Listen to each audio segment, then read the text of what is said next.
গৈঠালাংচৰ পৰা তেখেতৰ কি হৈছিলে কিমান দিন হ'ল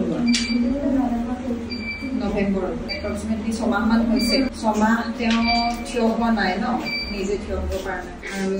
তেখেতৰ বিশেষকৈ কি অসুবিধা আছে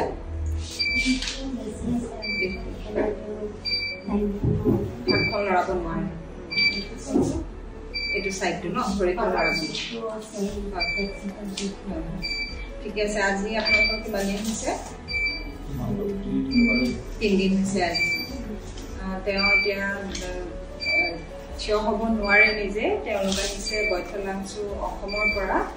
আৰু তেখেতে ইয়াতে আমাৰ প্ৰভিজন লৈছে ট্ৰিটমেণ্টৰ আৰু ৰিহেবিলিটেশ্যনৰ তেখেতৰ ইয়াত হৈ আছে আমাৰ আৰোগ্য নিউৰো ডিপাৰ্টমেণ্টৰ ৰিহেবিলিটেশ্যন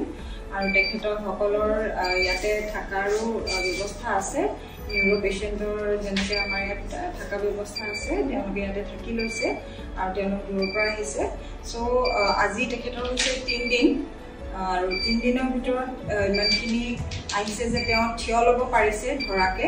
আৰু তেখেতৰ আগলে ভিডিঅ' আকৌ শ্বেয়াৰ কৰি আপোনালোকৰ লগত প্ৰগ্ৰেছ ভিডিঅ' আপোনালোকে